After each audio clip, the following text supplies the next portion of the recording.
kembali di Adewali Channel Bonsai Pemula Sumedang. Pada postingan kali ini saya akan repotting pohon kemuning.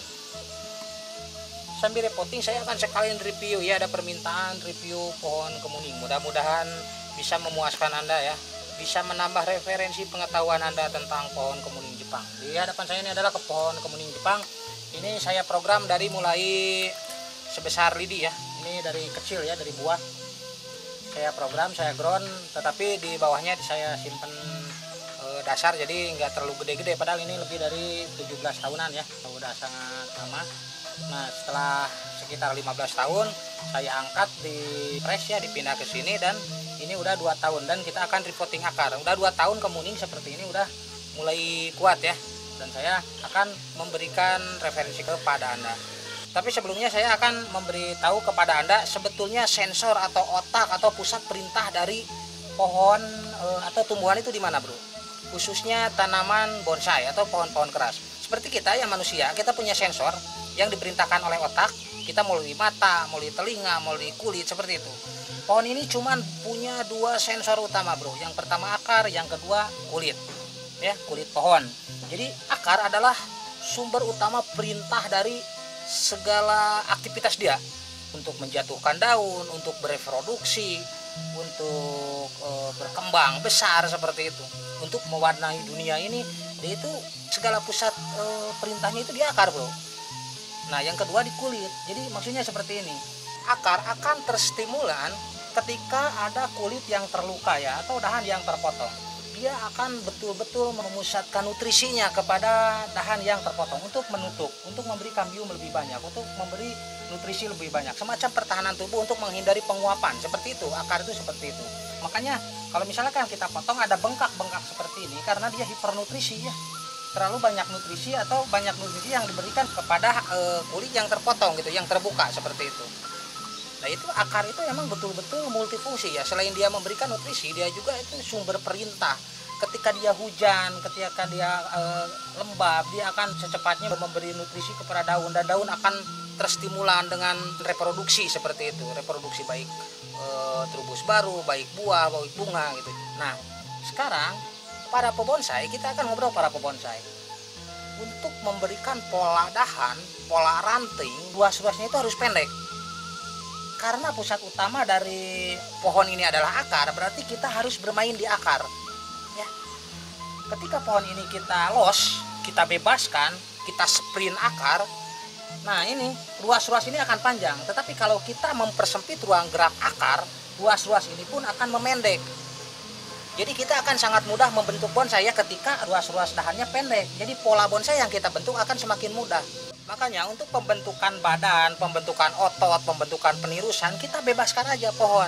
Biarkan ruas memanjang karena kita tidak memerlukan pembentukan ranting. Kita tidak memerlukan pola untuk ranting, biarkan aja. Tetapi untuk pembentukan badan. Tetapi ketika kita mau memola pola ranting, kita harus pendekin akarnya. Kita batasi ruang gerak akar supaya kita mudah membentuk atau mengisi dimensi ruang atau mengisi ruang-ruang yang kosong gitu ketika ruas-ruas pohonnya pendek. Nah, di sini repotting salah satu fungsinya adalah untuk memendekkan ruas batang. Kita akan membatasi ruang gerak akar ya supaya ruasnya memendek dan kita mudah untuk memola ranting gitu. Nah, ini saya udah mempersiapkan ya. Untuk pohon kemuning ini ketika memindah diusahakan daun sedang tua ya, karena dalam pohon ada 3 masa reproduksi. Yang pertama reproduksi daun, yang kedua masa reproduksi dahan, yang ketiga masa reproduksi buah dan bunga. Ciri dari 3 reproduksi ini sangat mudah dilihat tuh. Yang pertama ciri reproduksi dahan. Ciri reproduksi dahan kita bisa melihat dari kulit dahan yang muda ya, biasanya hijau terang. Walaupun putih ada kelihatan hijau kehijau-hijauan. Yang kedua ciri reproduksi daun itu sangat mudah dilihat karena dia sedang keluar trubus ya, biasanya berbarengan dengan ciri reproduksi dahan seperti itu. Hampir semua tanaman itu seperti itu. Yang ketiga masa reproduksi di mana dia berbuah dan berbunga, kita juga bisa melihat. Nah, ketika masa tersebut ya, dari 3 masa reproduksi itu kita disarankan tidak boleh memindahkan pohon karena itu sangat beresiko. Kita harus cari aman ya, karena pohon ini sangat lama kita urus. Nah, saat ini adalah waktunya untuk memindah pohon. Jadi pohon ini sedang tua ya, daunnya sedang tua, ini sangat aman untuk dipindah. Sama batang-batangnya juga ini tidak terlalu muda ya, jadi dia sudah aman ya. Jadi dia tidak sedang berbunga atau tidak sedang berbuah. Dia juga sangat aman. Jadi kita akan memindah kemuning ini.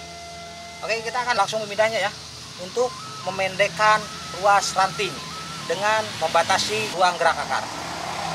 Ya, kita akan membongkarnya dulu, Lur.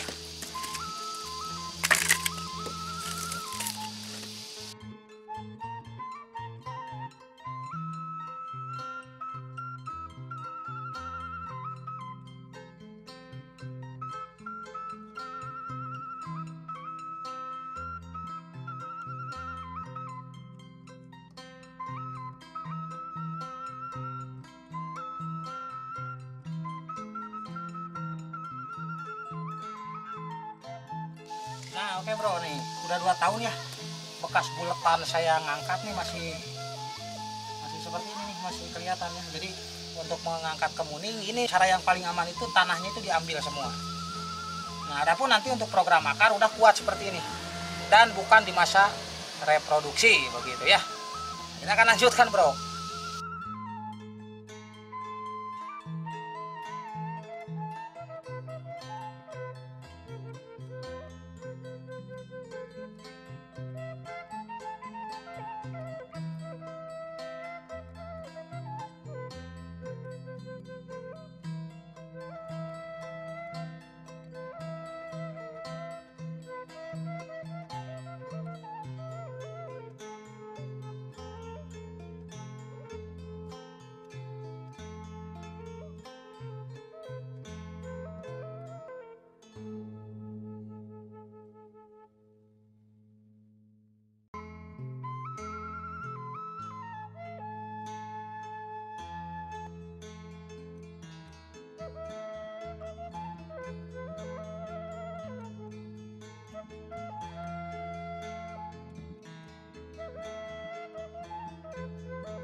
Oke bro, akhirnya udah beres nih. Tadi Mang Walis bilang bahwa kalau misalkan kita pendekin akar, ruasnya akan pendek, nah seperti ini. Tetapi kemuning itu sangat berbeda dengan pikes ya. Kalau kemuning itu harus menyisakan akar serabut. Harus menyisakan akar serabut seperti ini, baru jaminan akan lebih ke besar hidup gitu.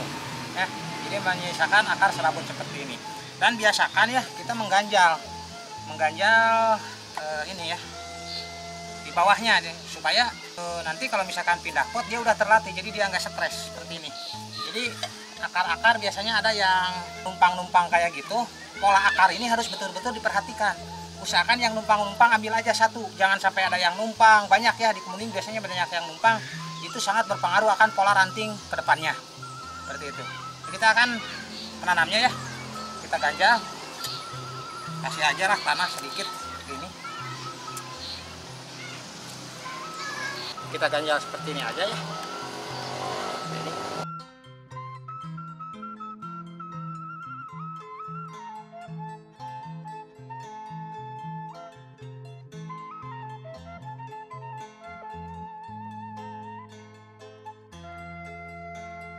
Jadi untuk rekan-rekan ya, kalau misalkan mau nanam agak dalam aja dulu. Kadang-kadang kita itu pengen kelihatan akar malah mati ya, itu kebiasaan saya dulu waktu pemula mungkin gak jauh ya. Pengen kelihatan kakinya katanya. Terus pengen kelihatan kakinya, nanamnya agak tinggi. Ya, akhirnya mati gitu. Ya kalau bisa enggak seperti ini dulu. Nah ini supaya nanti menstimulan akar-akar di atas, jadi menjadi rata gitu. Oke bro, walaupun panas-panasan ya, airnya beres juga. Nah kalau misalkan Untuk pohon udah jadi begini, paling bagus media pasir malang ya, karena tidak ada pasir malang saya menggunakan bata ya, tumbukan bata seperti ini ya. Tumbukan bata seperti ini bagusnya disaring pakai ram setengah senti, baru kita tanam. Itu bisa menjadi alternatif pengganti pasir malang kalau misalkan di daerah Anda kesulitan untuk mencari pasir malang. Jadi kita menggunakan tumbukan bata untuk pohon-pohon yang udah mulai meranting seperti ini. Itu sangat bagus ya untuk menghindari kebusukan seperti itu, atau jamur yang seperti itu. Dengan bata ini karena dia udah steril ya, dia udah dipanasin tuh berapa ribu derajat ya selama berapa hari ya. Mungkin seperti itu dulu Lur, postingan kali ini tentang repotting pohon kemuning. Saya Ade Wali di Ade Wali Channel Bonsai Pemula Sumedang. Selamat mencoba Lur.